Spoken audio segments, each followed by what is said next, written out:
Hi, friends. We don't have a double microphone here at the moment, so we're going to have to sort of squinch together. This is Dee Dee River, and so we were going to talk about this sort of what I would call it as a myth that I've seen around the place, that overpopulation is not a problem on this planet. And Dee Dee was going to talk about this a bit, and I'll just, if Dee Dee, if you could just tell us what your background is. Not that you need to be any sort of scientist, but she happens to be a scientist. But anyway, if you can just give us your background in a brief way. Well, I have a degree in biology and synecology. Synecology is the study of environments that are being affected by human beings. Ecology is the study of natural environments. Synecology is the study of affected environments. So it's pollutants and toxicology, environmental science, ecology, and population and world resources. And you also helped with the beginnings of the Green Party in Western Australia, didn't you, as well? Yeah. And wrote policy for the Greens in Parliament in Canberra. I was working with the ALP's environment and energy policies. I was working with the Institute for Science and Technology Policy. Okay.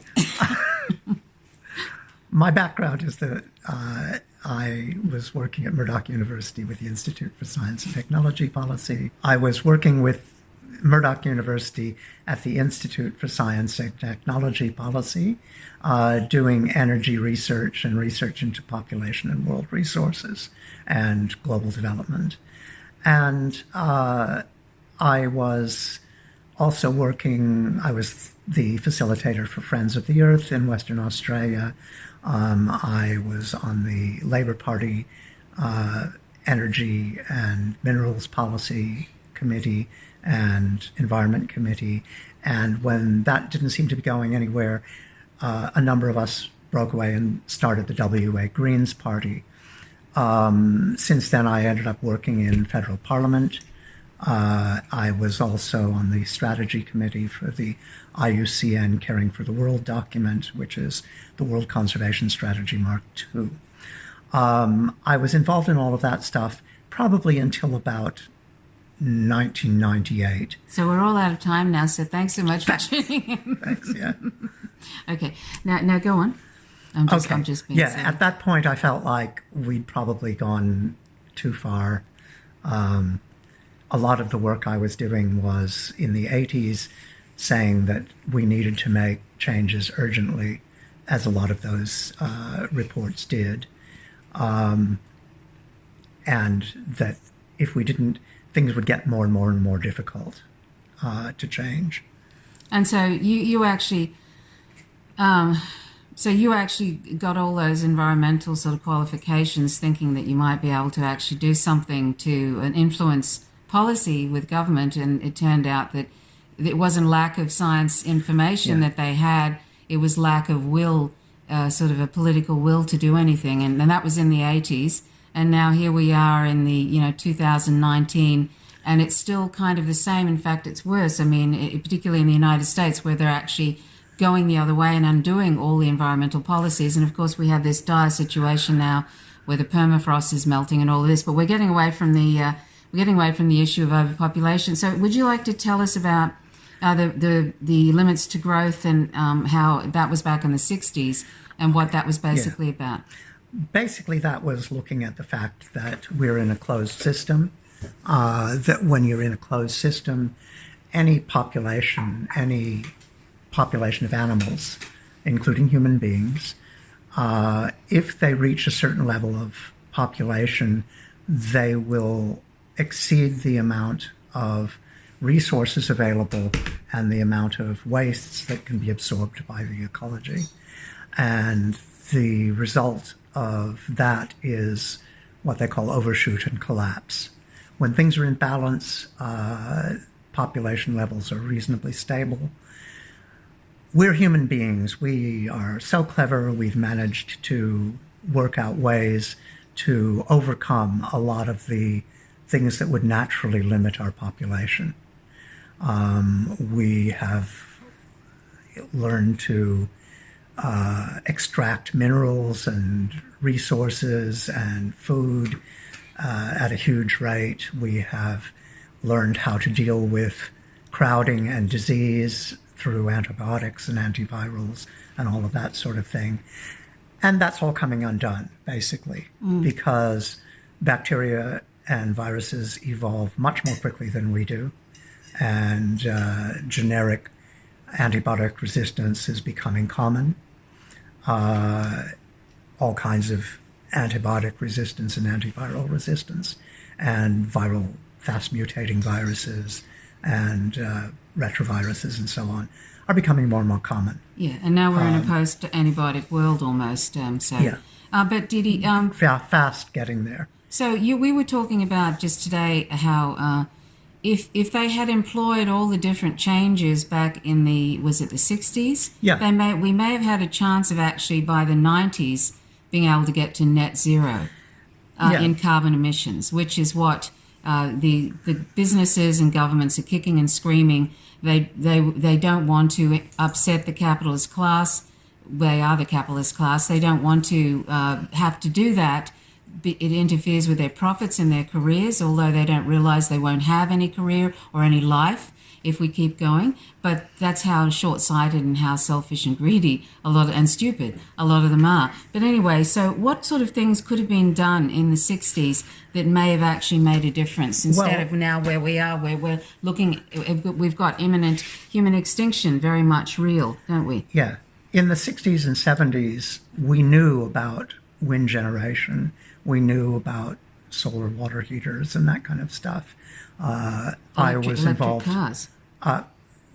Electric cars. A lot of things like that. I mean, electric cars weren't at that point such an obvious solution.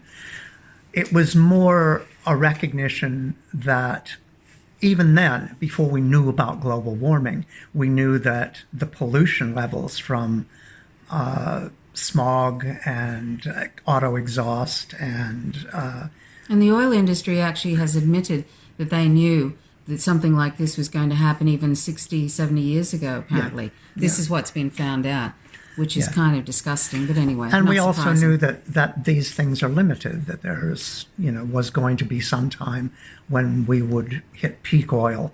And people go, we haven't run out of oil. Well, we haven't run out of oil, but the question was never whether we would run out. It was that it would become so expensive and toxic. Intensive to extract that it would stop being, a cheap, practical fuel. And that is happening. And we've developed things like fracking. We keep coming up with these technical fixes to keep trying to carry things on. And this is part of the problem. I mean, we're very clever at developing technical fixes that take us over those things which would naturally limit our population growth.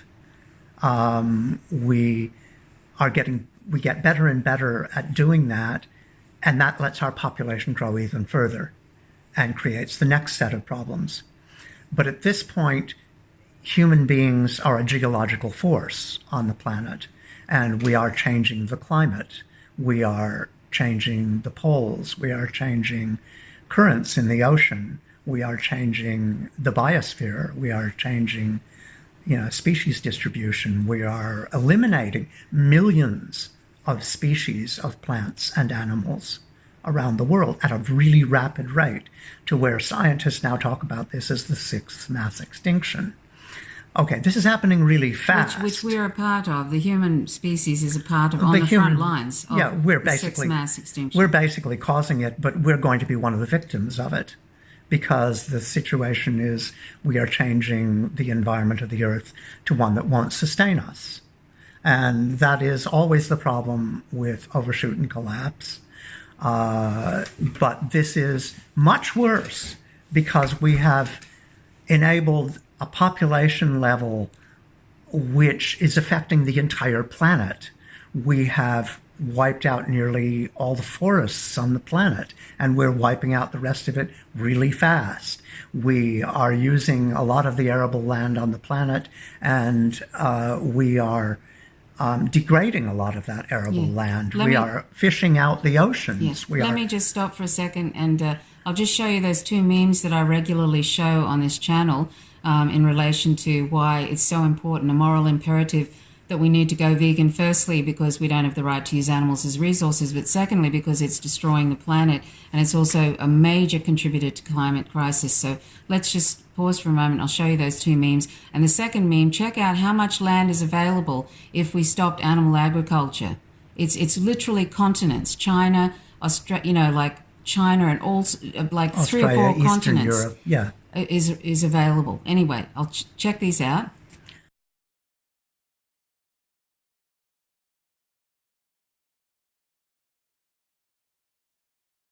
I mean, that should show that, for instance, our animal agriculture has used so much land, and we have done so much deforestation, and it's still going on in Australia at an outrageous rate, in the Amazon, around the world.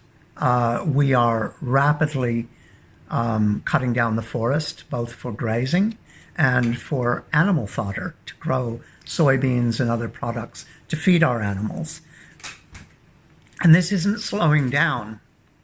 And with population increase, it's increasing. And with development and the increase in money and the economies of countries like India and China, they're demanding a so-called higher quality of life, which they seem to think includes animal products. And so the demand for animal products is increasing, geometrically. It is, and yet we're already using something like, is it 75% or 80% of all of the land that we use for food production is used for the production of animal products. And yet that's not the majority of the food, of the nutrition sources we get. Yeah. Now, part of our hubris is that we think we can keep managing these crises, and we get better and better at it, and we are able to extend and increase our population and extend and increase our population. And at this point, we're trying to manage the entire Earth. Now with things like greenhouse, the climate change and greenhouse effect and things like that, we're trying to come up with technical fixes for that, how to change the atmosphere so that we get less sunlight onto the planet, to reduce the heating. And this is insanity. Yeah. And Didi, because we have never been good at this. And Didi, the thing that also bothers me about when people talk about, certain people say, oh, overpopulation doesn't matter, or human overpopulation, we can have plenty of resources. That's just completely, it's such a speciesist position. It's as if we own this planet, and all those millions and millions and millions of other species, they're just irrelevant. And yet it's their home too. And they have every right to have as much quality of life and habitat and all of that as we do.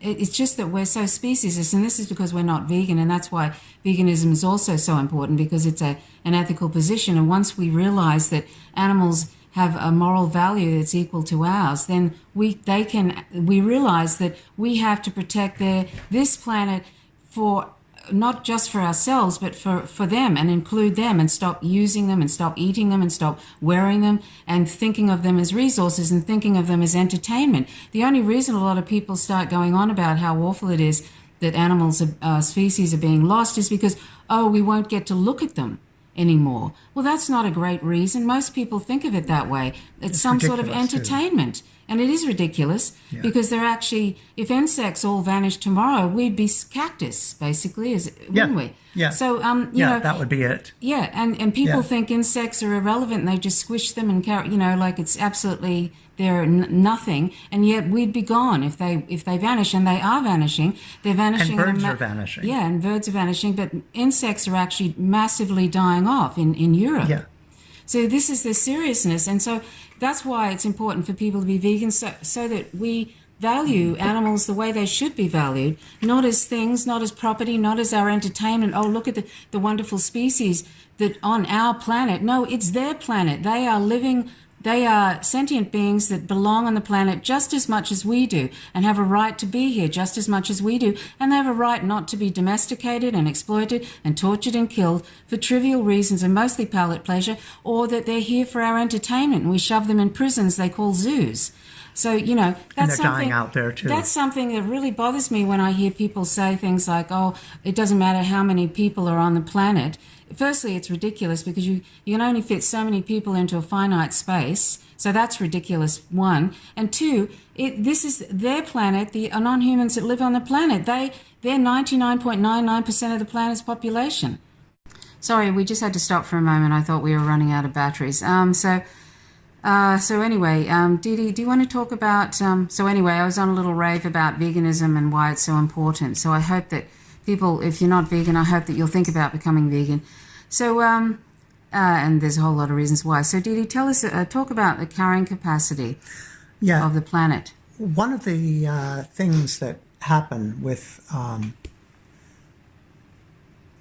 when people talk about there being no problem with overpopulation, the argument they often make is that, you know, if we had a revolution and got rid of capitalism and completely altered our means of production and our demand and our way of life and the way we grow food and the way we distribute things, you know, then we could keep this population or a greater population. And so there's no problem at all.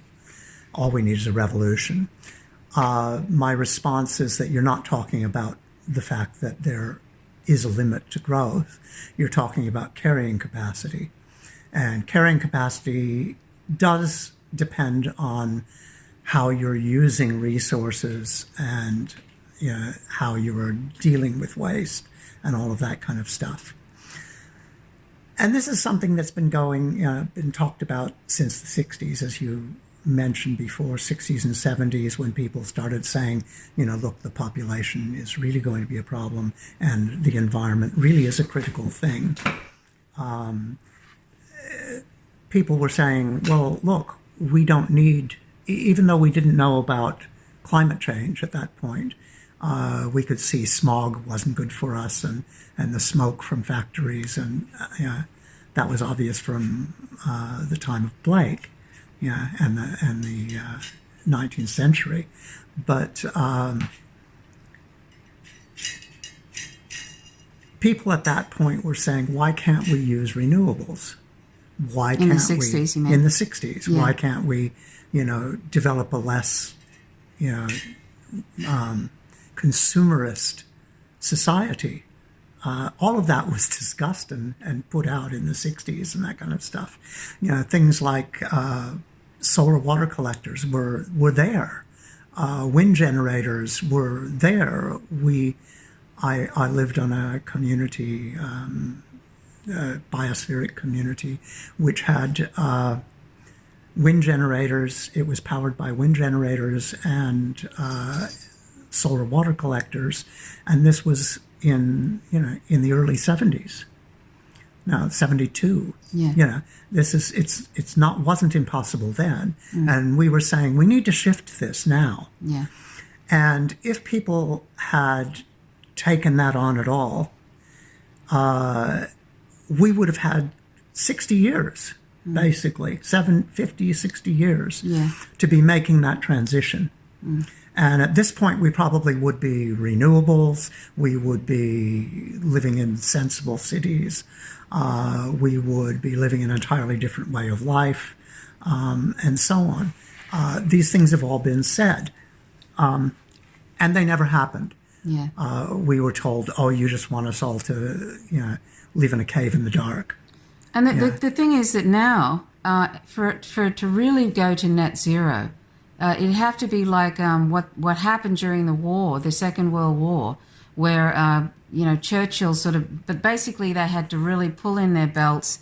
Everybody had to work together to ration and all of this and really cut back on a way of life to get through the Second World War. And that's really actually where we are at now, really, isn't it, Dee Dee? To actually really make any sort of significant ability to go to net zero in an appropriate amount of time. That's what would be required, wouldn't it? We are really beyond that in many ways.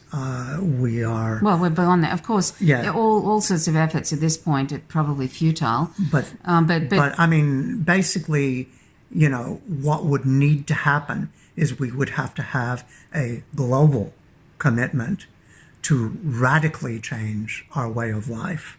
And that is the way we work, the way we interact, the way we distribute things, the way we think about ourselves on the planet. We would have to, and part of that would be recognizing that there are limits to the population on this planet. And while it might conceivably be possible that we could develop the technological systems and the social systems that would allow this kind of population to be sustained, we better do that first. We don't, increase our population and frigging hope for the best. Yeah, I mean, 10 billion. That is not billion. Okay. It doesn't work. 10 billion by 2050 is ridiculous. And let's just put the idea. Ridiculous. Yeah, exactly. The best number for this planet was 500 million. Yeah, that was it. 500 million, and that was like 400 years ago, wasn't it? That was the time of Henry VIII. Yeah, that was a sustainable probably population for this planet, 500 million, and now we're almost 7 billion, and they think that 10 billion is going to be okay. That was.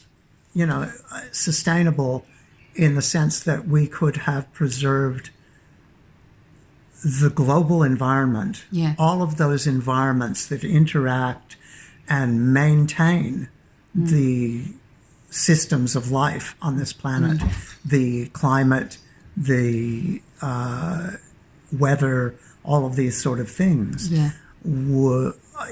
are results of the entire ecology. Yeah, and let me put that...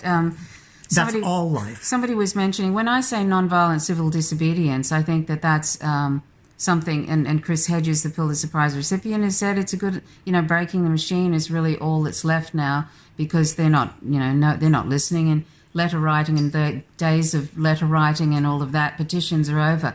But there's some people, they say, oh, well, that's not going to work, but let me just say to you, they reckon violent revolution. Well, let me just say to you, look at the tosses that you end up with when you have a violent revolution. Look at the French Revolution, the tosses they ended up with there.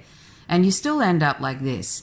I mean, if you have violent revolutions, you end up with power-crazy people anyway who get in, and then you're back to pretty much where you start from eventually. It just rolls into the same mess. So, no, and apart from the fact that the Pentagon's been preparing for this social breakdown for quite some time now, and they have militarized the police. They basically they could drone all these people that think they're going to be plucky bands of militias that are going to go in and overthrow the government, who haven't overthrown the government yet, even though the government has actually brought in things like the NDAA, which allows them to basically imprison people without any sort of counsel for indefinitely and even assassinate them legally. That's the NDAA. And these plucky bands of militias, these white supremacists and nationalists haven't done anything yet. So anyway, I don't know what it would take for them to rise up, but I'm still for nonviolence. But what I'm saying is that this idea that you're going to be able to overthrow the most powerful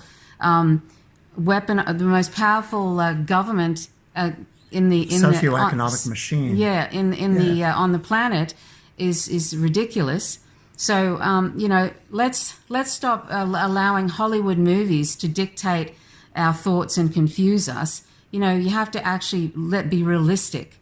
And like I say, you end up with violent people in power who have overthrown other violent people. That's what happens. So there's no point in that. And violence, it becomes addictive. And it never really solves anything. So let's just try and put that to one side, this whole idea that it's some sort of Hollywood movie. And there will be no miracles, and there will be no plucky young band that's going to save us from this disaster that's coming. So And anyway, the aliens aren't going to and come the down. aliens aren't going to come down. And we're not going to suddenly have a psychic reformation Yes. where we all suddenly become harmonious. No, Yeah, it's no, just not going to happen. It's just not going to happen. Sadly. As things get worse, as systems break down, as more and more demand is put on resources and prices go up and food availability decreases. And, My yes, the dinosaur dinosaurs. Go on. That was an That's us. That was an accident. Anyway, go on. As all of these things break down, and as countries become more nationalistic and more willing to just say, stuff the environment, that's bad for our economy, as the U.S. has done. Which is what they've been doing. As Australia is doing. All of these people who say, there is no environmental, as Brazil is doing. When you say that, Well, capitalism is ecocide, really. And end-stage capitalism, that's where it's at. And like I say, as Chris Hedges said, basically they'll continue on till they kill us. Somehow That's people really think, how it is. the people in power think that if they have enough domination and enough control of enough resources and wealth, that they will be able to create some little bubble somewhere where they are going to survive. And I don't know what they think their kids are going to, think about that, And they'll have growing to be- up in a bunker somewhere. And they'll have to be in a bunker for 1 million years, basically, before... Well, 100,000 anyway. Yeah, before things start 100,000. Well, settling good out. luck. Good luck with that. Yeah. They'll probably run out of their special wines and stuff pretty quick. Anyway, so we won't talk I think about... the guards and stuff are going to say, that's right. well, we've got the weapons. Why are we going to be looking after you? Yeah, exactly. So anyway, I don't know if there's... And they worry about that. Yeah, that's right. They do worry about that. There's been various things about people who present information about new technology, and they've been invited to talk to, corporate leaders. And the questions they ask are not what technologies are there for survival, but what technologies are there available to keep the guards under control. Yeah. So anyway, that they're worried about that. But and going to New Zealand isn't going to help. Like, some celebrities are buying up land in New Zealand. Anyway, so back to this overpopulation issue. So have we covered the various things that are wrong with that? Basically, apart from it being incredibly speciesist. It is incredibly speciesist. It is a mindset that we can somehow manage the planet. That the entire planet can turn into managed space, and that we have got technical fixes that we will come up with, which will allow us to do basically to behave in a completely undisciplined way, and just keep reproducing and reproducing and reproducing and increasing our population. And that's an insanity. Let's talk about that kind of out there thing, which is basically all it's probably the only thing that's left now, and it won't happen because people are too attached to breeding. But, probably the thing that should have been done at this point, I'm saying, about the, what you were talking about, sterilization and stuff. Basically, probably the answer. Yeah. And this sounds out there, but I mean, this this is where we're probably at right now. But like when I was working in ISTP, what's ISTP? The Institute for Science and Technology Policy, we were asked to look at energy policies and that kind of stuff in Australia, and the greenhouse problems and that kind of thing. And looking at projected growth and then what we could do to slow down projected growth. But they were talking about slowing it down. They were never talking about stopping it. And they wanted to know kind of what it would cost for these various remedial measures. And, we put out some things that, to do that, to really like go for insulating all the houses, for heavy conversion into renewables and this sort of stuff. This is what it would cost, and it's a phenomenal number at that time. This is in the 80s. And I made the point in writing this particular report that while it looks like a really high number now, if you were thinking, you have to do that within 20 years. Well, that's a really high number. If you don't do that and you come up 10 years later and you try and do it in 10 years, then it becomes a ridiculously high number. And this is the thing, if people had paid attention in the 60s when people were saying we need to be switching to renewables and this and a more sustainable way of life, then we might have had a nice transition where everybody could have, where things like Buckminster Fuller's ideas of very efficient housing and vehicles and electric light rail and optimally designed cities and all that kind of stuff came into then we might have been able to do that. They were never going to relinquish the idea of capitalism. That's the problem. There's never been any sort of that it doesn't even. This is the other thing too, that there isn't even any revolutionary idea about. It's around the place. You see it in real socialist groups, right? But there isn't any sort of real revolutionary idea about getting rid of capitalism. People want to put a happy face on capitalism, and capitalism is always going to be exploitative. And look where it's brought us. The problem is socialism has been exploitative too, in trying to make sure that all of your people have a good standard of living without looking at how many people you can have. You end up using more and more resources. And that happened with the Soviet Union, and that happened in various places. The place that's most successful and has been, kind of most forward-thinking in terms of planning for environmental change is China. And one of the reasons it's been so successful is because it has a command economy. Because they can sit there and say, we need to build green cities, and we'll just do it. We need to plant a forest, and we just do it. We need to have forest cities, and we do it. And they also have said we need to cut back on. You were talking about animal products in China, really. They said we need to cut animal products consumption in half in China. That's what they said. Although I'd rather they do it for the right reasons, but I'd rather they cut it out altogether too. But I mean, but this is a command economy, and a command economy where you have some group of people who can say, well, I don't care whether you want to do it or not. You're going to have to do it.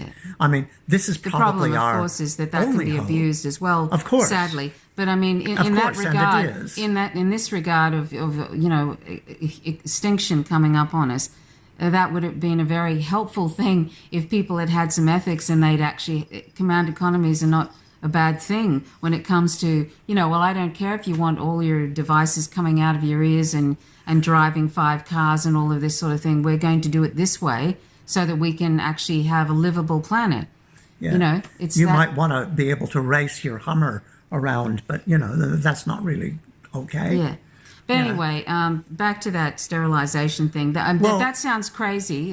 I know it sounds really out there, but I mean, this is sort of at the point now where if we keep basically everybody that's born on the planet is consumed. We can't continue to consume the amount that we're consuming, and the West is worse at that. The worst. I mean, already, look at all of the people who are just incredibly poor and are facing starvation, and and you look at the huge issues, of famine and drought in Rajasthan or something, where there are millions of people on the move and millions of people faced with starvation, and villages that had been producing food abandoned, all through that area.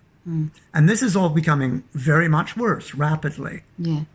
The news about the Himalayan glaciers and Hindu Kush glaciers, it's losing ice at a phenomenal rate, and that will affect the rivers like the Ganges and the Brahmaputra and the Yangtze rivers in China, and those are all needed for irrigation and for water. And there are glaciers in the Andes that feed whole cities, and those glaciers are disappearing.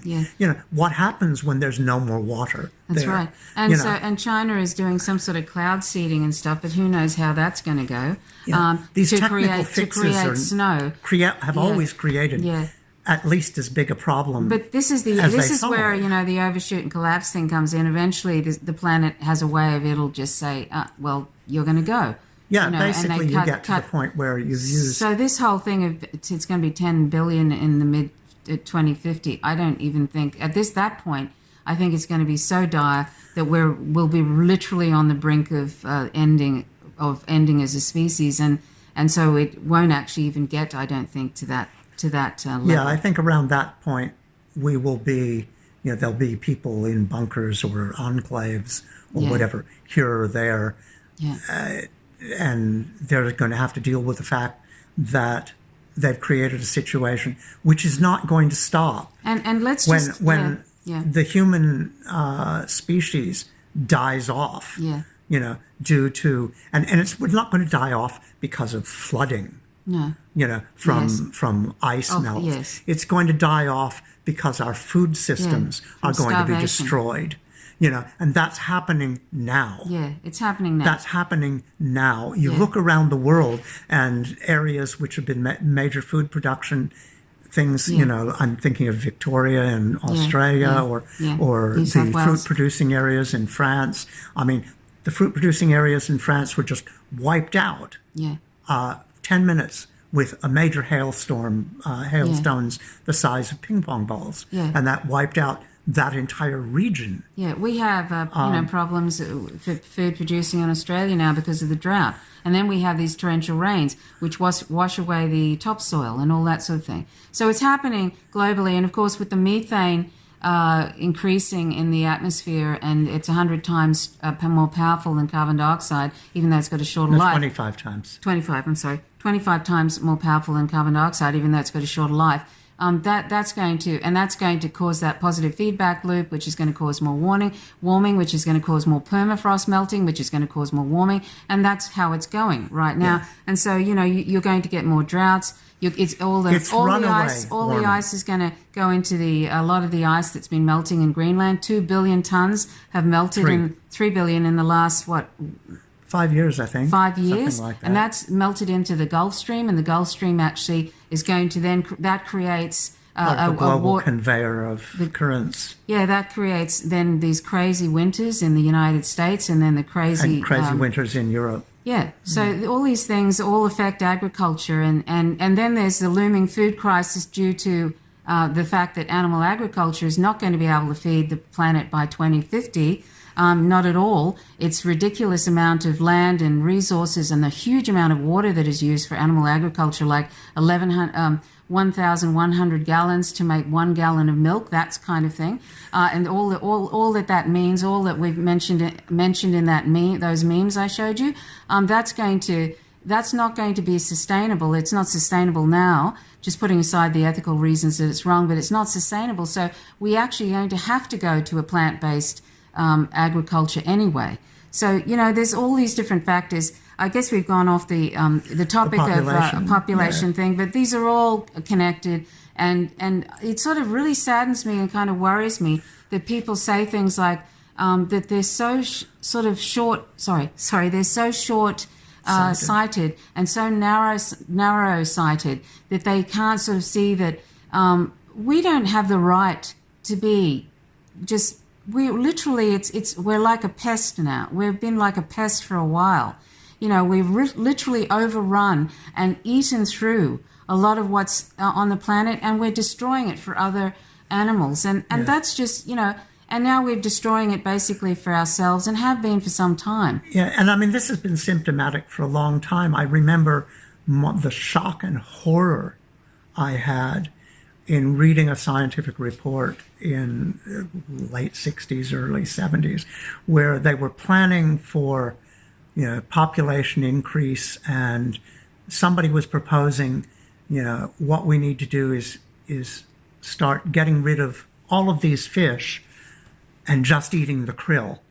Eat lower on the food chain, because the conversion to bigger fish and that kind of stuff is inefficient. If they eat 10 kilos of krill to create 1 kilo of flesh, and so they said, well, why don't we just get rid of all the fish? And we can eat the krill. Yeah, isn't that insane? And that's an insanity. Yeah. They're talking about emptying the oceans. To try and manage them as a krill farm for human beings. Guess what? That's pretty dreadful about the krill thing. I was actually thinking, the scientists predict that the ocean's going to be empty by 2048, and that's because we've actually fishing out everything in the ocean. Yes, so, chemical change. That's another reason why veganism is so important. And you can find out more on this Instagram site, Seaspiracy, Seaspiracy. Have a look at the memes on there. It's shocking. So our consumption of aquatic animals is absolutely devastating, and not just for the oceans, not just for wiping out everything there eventually by 2048, but it's actually, affecting the climate crisis and all of that. So anyway, that's something to consider. So is there anything else we should talk about in relation to the other thing was that overpopulation is this issue that it's somehow racist to be talking about curbing the population. Okay, well, basically, certainly when people talk about population, it is an opportunity for racists to say, oh, well, the white people should survive. It's Garrett Hardin and his lifeboat theory, where he said, well, if we've all got a lifeboat, you got to keep off the people who would overcrowd your lifeboat. And he was suggesting that, basically white English-speaking countries he would have been good on put walls up. He would have been good on the Titanic. He would have been good at the Titanic. Our lifeboats are for us. The rest of you can just drown. And there's elements of racism and that kind of stuff. But that's thinking that the population will just be uncontrolled and that people will just die and there'll hardly be anybody to survive. Now, I think that we've got flawed notions about that. I think when we go out, we're going to wipe out, most of the higher species on the planet. By higher species, I mean eukaryotes as opposed to prokaryotes. I'm talking about, things that are above the level of algae and bacteria. I'm talking about trees. I'm talking about, not just mammals. And we're already causing mass extinction of insects. We're causing mass extinction of plants, of birds. It's in crisis in. And you can't stop. You can't. People won't take any responsibility and stop. Everybody. People just continue to breed. It's just sort of like it just doesn't seem to be the ability to just stop and take some responsibility. I'm always shocked when I hear that somebody else has had another baby, and I think, what on earth? Particularly just in terms of what kind of future have they got? Like, things could be over in 30 or 40 years, and it's not going to be fun up until that point.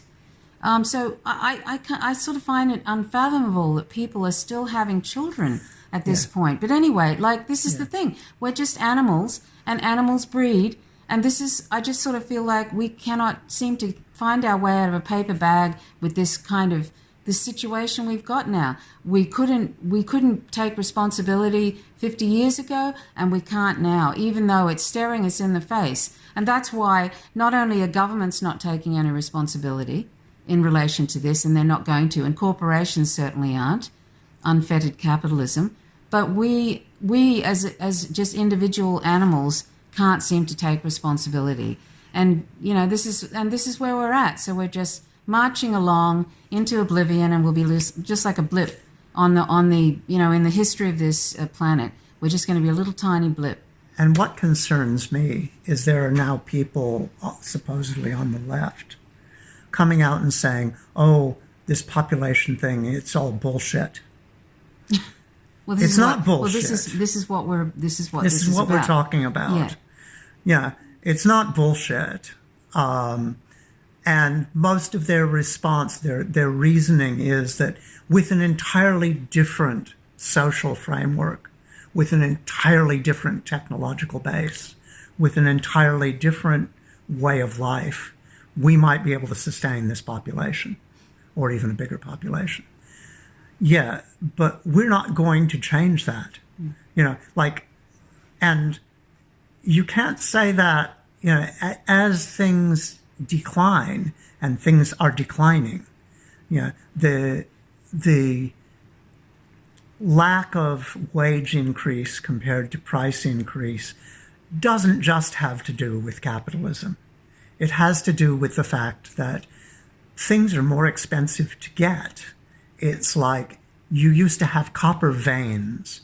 Now you move tons of material to get, hundreds of kilos of resources copper. Are getting you have to go, to extremes of underwater drilling and fracking and all of this sort of stuff in order to get your gas and this costs money.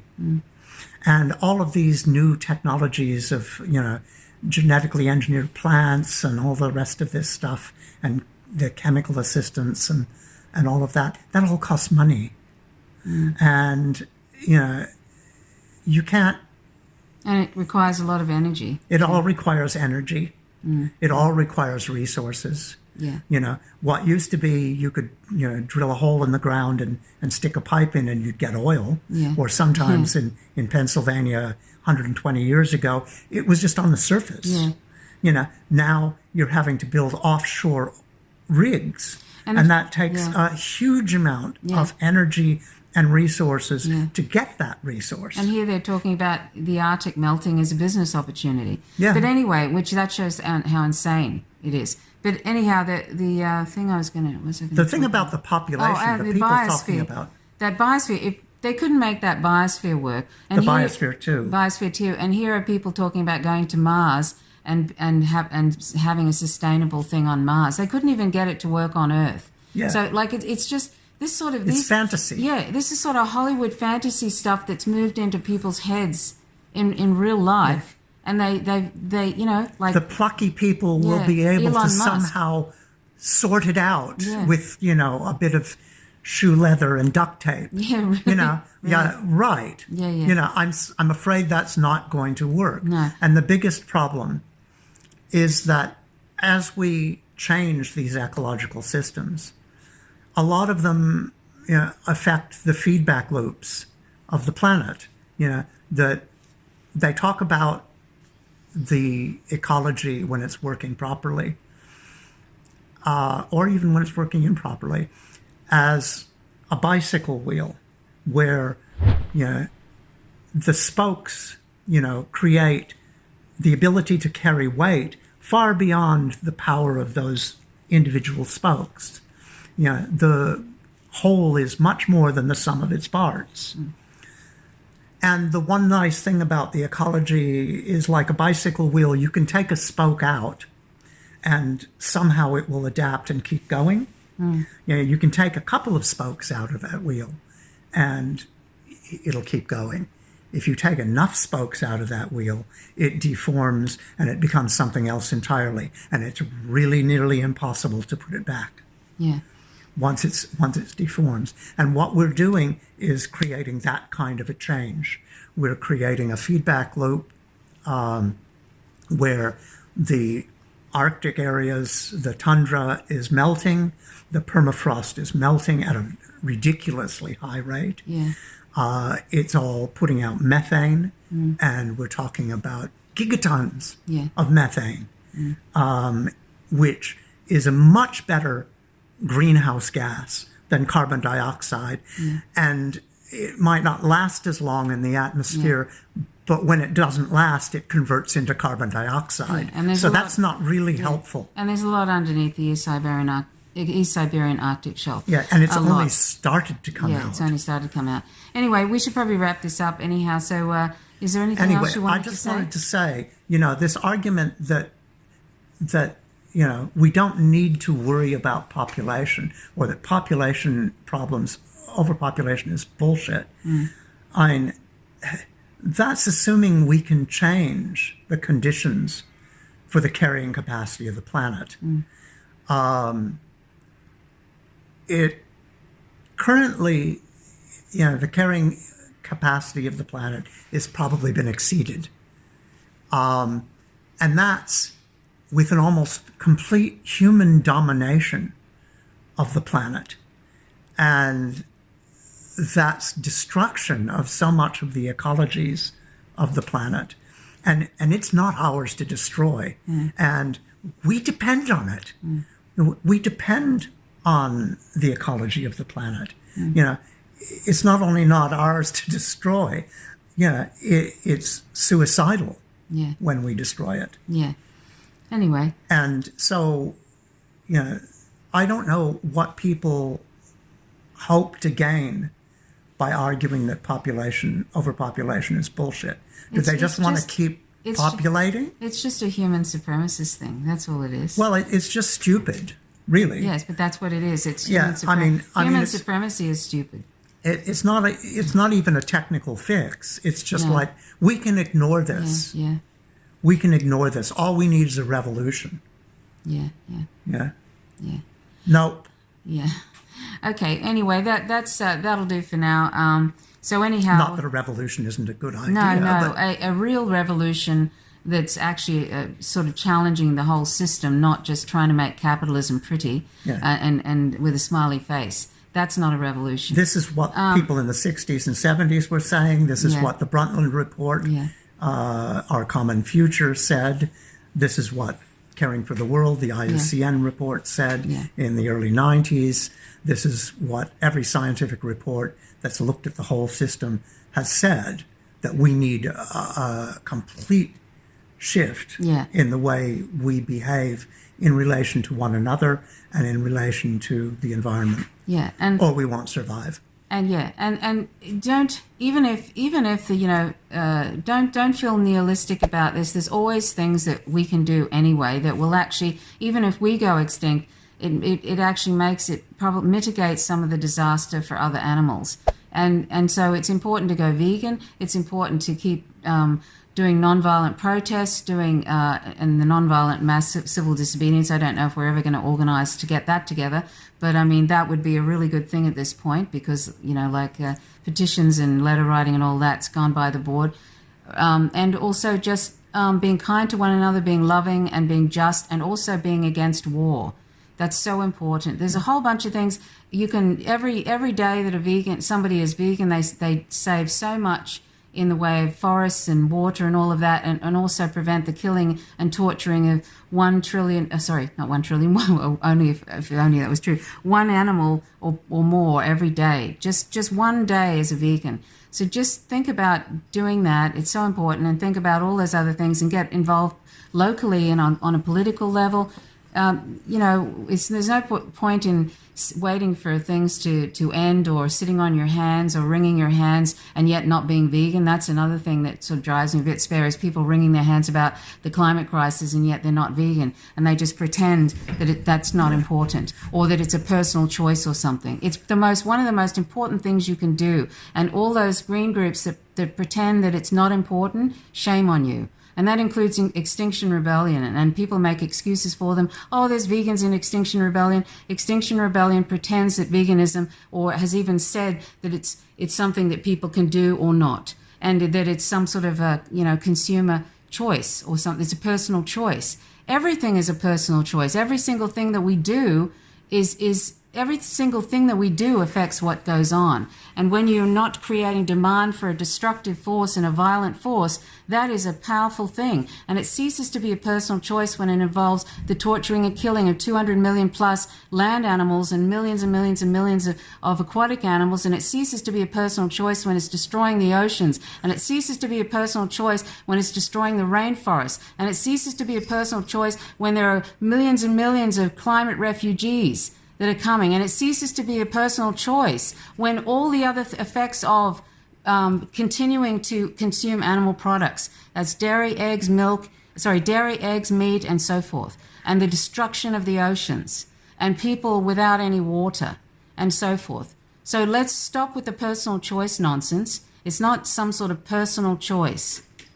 Okay, anyway, that's all I wanted to say. So thanks so much for... Any kind of... I'll just put a couple of things. Yeah. Any kind of so-called real revolution would have to address this issue of personal choice. Yeah. That we can just have whatever we want.